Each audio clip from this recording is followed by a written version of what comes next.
जय श्री कृष्ण, जय सीताराम, जय गोविंद। मित्रों, मैं सुनील भट्ट आज आपको गजेंद्र मोक्ष की कथा सुनाऊंगा। इस कथा को आपने कई बार सुना होगा, किसी कथाकार से पंडाल में बैठकर, भागवत पुराण में, टीवी पर, यूट्यूब पर, कई जगह सुना होगा। पर आज मैं इसके मूल तक आपको लेकर जाऊंगा कि इस कथा का हमारे जीवन में क्या महत्व है, ये कथा हम पर कैसे लागू होती है। तो गजेंद्र मोक्ष की कथा कुछ इस प्रकार से कि एक जंगल में बड़ा गजराज रहता है, बहुत बलवान, बहुत ताकतवर। उसका पूरा कुटुंब रहता है, करीब 100 से ज़्यादा हथिनियाँ उसके झुंड में रहती है, बच्चे रहते हैं, उसके भाई बंधु रहते हैं, ऐसे 200-250 लोगों हाथियों का एक समूह रहता है। तो वो जो गजराज रहता है वो बहुत ताकतवर रहता है, बहुत पावरफुल रहता है। तो जिधर से जाते हैं उधर से वनों को उजाड़ देते हैं। वो हर समय अटखेलियां करते रहते हैं, आपस में मस्ती करते रहते हैं, पेड़ों को उखाड़ देते हैं, वृक्षों को, पर्वतों को झुका देते हैं। तो जहां वो जाते हैं उधर आसपास के जंगल से सारे जानवर बाहर हो जाते हैं, त्राही त्राही करने लग जाते हैं उसके आतंक से, उसके खौफ से। और वो उनको किसी की परवाह नहीं रहती, बस वो अपने झुंड में, अपनी मस्ती में मस्त रहते हैं। तो एक दिन वो दोपहर के समय में किसी जंगल से गुजर रहे होते हैं, सारे जानवर इधर उधर हो जाते हैं और गर्मी से थोड़े से व्याकुल होते हैं। तो उन्हें एक बड़ा सुंदर सरोवर दिखता है।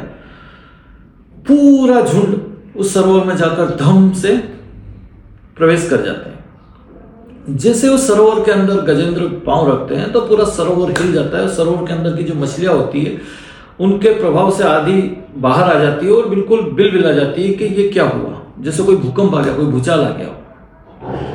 पर गजेंद्र को कोई फर्क नहीं पड़ता। वो वहां सरोवर में जाके आपस में अटखेलियां करने लगते हैं, सुंड में पानी भरते हैं, उस हथनी के ऊपर फेंका, सुंड में पानी भरते हैं, उस हाथी के ऊपर फेंका, एक दूसरे के साथ वो मस्ती करते रहते हैं। सरोवर के अंदर की जो मछलियां होती, जो जीव जंतु होते हैं, कछुए होते हैं, छोटे मोटे मगर वगैरह रहते हैं, सब बिल्कुल त्रहिमाम हो जाते हैं। तभी अचानक से क्या होते हैं कि उसी सरोवर के अंदर एक बलवान ग्राह, बलवान मगर रहता था। तो वो मगर क्या करता है कि उस गजेंद्र के पांव को पकड़ लेता है।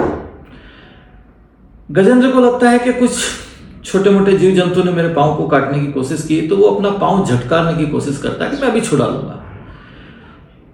पर क्या देखता है कि वो अपने पांव को हिला भी नहीं पा रहा है। थोड़ा सा ताकत बढ़ाता है, फिर भी नहीं हिला पाता है। थोड़ी और ताकत बढ़ाता है, फिर भी नहीं हिला पाता है। फिर गजेंद्र को लगता है कोई बलवान जीव ने मुझे पकड़ लिया है। वो पूरे शरीर की ताकत लगा के अपने आप को छुड़ाने की कोशिश करता है, वहां से बाहर निकालने की कोशिश करता है, पर वो नहीं हिला पाता है। और क्या देखता है कि मगर जो है उसको गहरे पानी की तरफ खींचते हुए ले जा रहा है। गजेंद्र अपनी पूरी ताकत लगा देता है पर अपने आप को असहाय पाता है। वो उस ग्राह से अपने पैर को नहीं छुड़ा पाता है और पानी में, गहरे पानी की ओर जा रहा है, वो डूबने लगता है। तब वो अचानक से आवाज लगाता है, अपने कुनबे को आवाज लगाता है, अपने भाई बंधु को आवाज लगता है, अरे बचाओ, मुझे कोई खींच के अंदर ले जा रहा है। सब हैरान हो जाते हैं कि इसमें तो 1000 हाथियों का बल है, इसको अगर खींच के ले जा रहा है कैसे संभव है। फिर भी सब अपने अपना जोर लगाते हैं, सब एक दूसरे को पकड़ के गजेंद्र को बाहर निकालने की कोशिश करते हैं। जो पूरा कुनबा गजेंद्र को बाहर निकालने के लिए पूरी ताकत लगा देता है, पर वो ग्राह इतना बलवान होता है कि पूरा कुनबा मिलकर भी उसको बाहर नहीं निकाल पाता है। अब गजेंद्र और ग्राह का युद्ध स्टार्ट हो जाता है। आकाश में देवताओं के विमान रुक जाते हैं उस युद्ध को देखने के लिए, क्योंकि गजेंद्र बहुत बलवान था। 10,000 हाथियों का बल उसके अंदर था और उसके बावजूद भी उसका पूरा कुनबा उसको निकालने के लिए लगा हुआ। पूरा कुनबा मिलकर भी उस ग्राह से उस गजेंद्र को बाहर नहीं निकाल पा रहे। तो भागवत पुराण में ऐसा वर्णन है कि 1000 वर्ष तक उनका युद्ध चला। फिर धीरे धीरे क्या देखते हैं कि जो उसके कुनबे के लोग रहते हैं उनको लगा कि यार इतना समय हो गया और हम इसको बचा नहीं पा रहे हैं, तो हमारा भी जीवन है, हमको भी कुछ आगे भी देखना। किसी को भूख लगती है, किसी को प्यास लगती है। एक व्यक्ति उसको छोड़कर सरोवर से बाहर आता है, दूसरा हाथी उसको छोड़कर सरोवर से बाहर आता है, तीसरा हाथी उसको छोड़कर सरोवर से बाहर आता है। और धीरे धीरे देखते हैं कि सारे हाथी जो है, हाथियों का समूह जो है, वो गजेंद्र को वहीं पानी में ग्राह की पकड़ में छोड़कर सरोवर से बाहर आकर अपने अपने कार्यकलाप में जाने लगते हैं। तब गजेंद्र देखता है कि मेरे सारे साथी मुझे छोड़कर जा रहे हैं, तो उसका मनोबल थोड़ा सा गिर जाता है और ग्रह का मनोबल बढ़ जाता है, मगर का मनोबल बढ़ जाता है। जब सारे हाथी बाहर हो जाते हैं, ग्रह और गजेंद्र दोनों अकेले रह जाते हैं। तो चूंकि गजेंद्र का मनोबल गिर गया, ग्रह का मनोबल बढ़ गया, उसकी ताकत बढ़ गई, तो वो उसको एक झटके में गहरे पानी में खींच लेता है। तो लगभग 2-3 मीटर तक अंदर वो ले जाता है। उसका पावर और बढ़ जाता है, और ताकत लगाता है, और खींचता है, और खींचता है। धीरे धीरे स्थिति यह हो जाती कि गजेंद्र असहाय हो जाता है और सिर्फ भागवत पुराण में ऐसा लिखा कि सिर्फ एक तिल के बराबर उसकी सूंड जो रहती है वो पानी से बाहर रहती है, बाकी पूरा गजेंद्र जो है पानी के अंदर चला जाता है। अब चूंकि गजेंद्र पिछले जन्म में राजा रहता है और वो हरि स्त्रोत का नित्य पाठ करता है, तो उसको वो हरि स्त्रोत की स्मृति हो जाती है जब वो पानी के अंदर चला जाता है। तब वो बिल्कुल करुण भाव से भगवान गोविंद की प्रार्थना करता है, भगवान हरि का स्मरण करता है और कहता है कि अब मेरे बस में कुछ भी नहीं रहा है, मैं पूरा डूब चुका हूं और एक सिर्फ तिल के बराबर मेरी सूंड पानी से बाहर है। हे नाथ, मेरे विनय को, मेरे अनुनय को स्वीकार करो और इस ग्रह से, इस मगर से मेरे प्राणों की रक्षा करो। उसकी करुण पुकार सुनकर भगवान हरि अपनी योग निद्रा से जागते और तुरंत गरुड़ पे बैठकर जहां गजेंद्र और ग्रह का युद्ध हो रहा था उस स्थान की ओर दौड़ते हैं।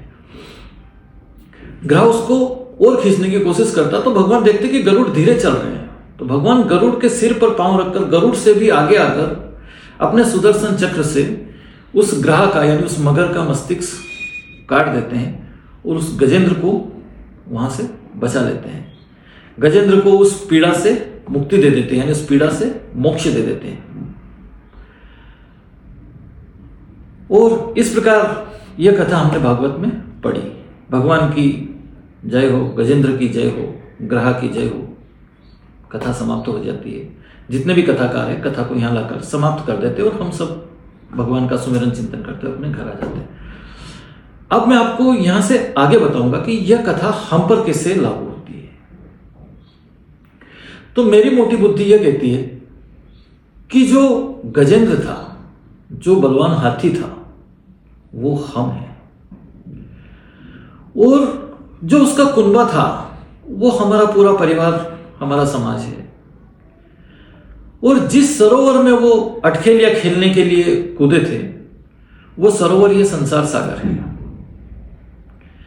तो हमको सिर्फ हमारी खुशियां, हमारे परिवार तक ही चिंता रहती है। उस सरोवर में आने से दूसरे जीव जंतु को क्या तकलीफ हुई उससे गजेंद्र को कोई मतलब नहीं था। तो हमको हम और हमारा परिवार सुखी रहे, खुशी रहे। हमारी वजह से दूसरे लोगों को क्या तकलीफ होती है सरोवर में, उससे हमें कोई मतलब नहीं है। किसी जीव जंतु से मतलब नहीं है, प्रकृति से मतलब नहीं है, किसी और प्राणी से भी, इवन दूसरे इंसान से भी हमें मतलब नहीं है कि हमारे पड़ोसी की क्या स्थिति और हम उसको और क्या तकलीफ दे रहे हैं। पर जैसे ही वो सरोवर में आता है और उसको ग्रह पकड़ लेता है, तो वो जो ग्रह कौन है? वो ग्रह समय है, काल है, मृत्यु है। जिस दिन हम इस सागर में आते हैं उसी दिन ग्रह हमको पकड़ लेता है, उसी दिन से हमारी काउंटिंग स्टार्ट हो जाती है। तो ग्रह जो है, मगर जो है वो धीरे धीरे हमको सरोवर के अंदर ले जाता है, यानी मृत्यु की ओर ले जाता है। जब हमको लगता है कि हम इससे नहीं बच पा रहे हैं, छोटी मोटी सर्दी जुकाम होती है तो हम एक आध गोली खा के आराम से बाहर हो जाते हैं, पर जब कोई बड़ी बीमारी हो जाती है या कहीं बड़े दुविधा में फंस जाते हैं, तब फिर हम हमारे परिवारजनों को पुकारते कि आओ बचाओ मुझे, मैं मुसीबत में आ गया हूं। परिवारजन तुरंत सहायता के लिए आते हैं क्योंकि गजेंद्र से उनका पालन पोषण चल रहा है, वही उसको दाने पानी की व्यवस्था कर रहा है। पर जब एक लंबा समय हो जाता है, जब लगता है कि यार ये पिताजी तो असाध्य बीमारी में चले गए, अब ये ठीक नहीं होंगे, तो फिर धीरे धीरे लोग अपनी दिनचर्या में लग जाते हैं और उनको अपनी अवस्था पे छोड़ देते हैं। कुछ समय के बाद तो ये स्थिति हो जाती है कि पिताजी घर पे बीमार है, बेटा बाजार गया हुआ है, पिताजी ने बोला मेरी दवाइयां खत्म होने वाली है। वो घर आ जाता है, बोले भूल गया यार, चलो एक दिन नहीं लोगे तो क्या फर्क पड़ेगा, कल ला देंगे। तब जब ये गजेंद्र बिस्तर पर पड़ा रहता है, अपने जीवन का अंतिम काल गिन रहा होता है, जब यमदूत सामने आ जाते हैं, मगर रूपी यमदूत सामने आ जाते हैं, तब कोई पुण्य हो, बचपन में माता पिता के साथ कहीं मंदिर गया हो, कहीं कथा सुनी हो, कहीं भगवान का नाम सुना हो, तो वो उसे याद आता है। फिर कहता है कि अब मैं पांव से चलकर मंदिर तक आ नहीं सकता, जीवा मेरी बोल नहीं सकती, आंखें मेरी आपके दर्शन कर नहीं सकती, पूरी तरह से निसहाय अवस्था में हूं, पूरी तरह से बिस्तर पर पड़ा हूं, फुल बेड रेस्ट है, मैं हिल भी नहीं सकता, मेरी ये स्थिति हो गई। पर अब मैं मन वचन से आपको प्रणाम करता हूं कि शरण में आया हूं, मुझ शरणागत की रक्षा कीजिए और मुझे इन यमदूतों से बचाइए, मुझे अपनी शरण में लीजिए। तो ये स्मरण आपको कब आएगा, इस गजेंद्र को स्मरण कब आएगा? अगर आपके पूर्व जन्म के पुण्य हैं, इस जन्म में जो कुछ आपने कमाया है, कभी कोई अच्छा काम किया है, तो उसके प्रभाव से आपको अंतिम समय में प्रभु की स्मृति आ जाएगी और प्रभु उस समय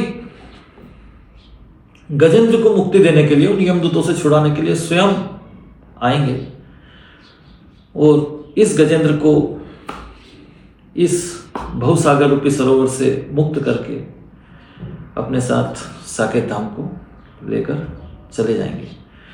तो इस कथा में गजेंद्र हम हैं, पूरा कुनबा परिवार है, सरोवर ये संसार है और जो ग्रह है, जो मगर है, वो समय है, हमारी मृत्यु है।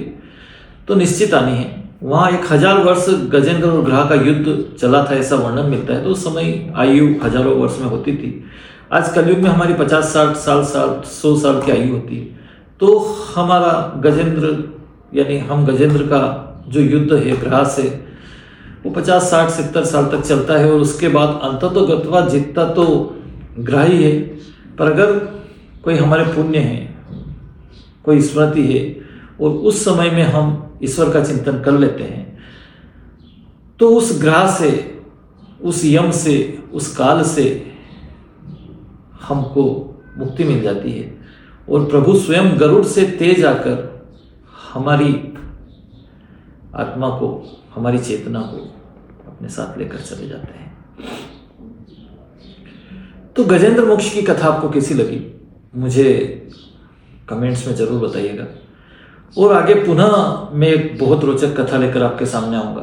तब तक के लिए जय श्री कृष्ण। और अगर आपने इस चैनल को अभी भी सब्सक्राइब नहीं किया है तो प्लीज़ कर लीजिए।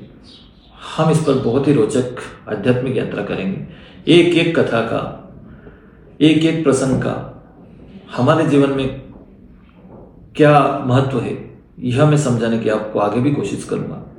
तब तक के लिए जय सीताराम, जय श्री कृष्ण, जय गोविंद।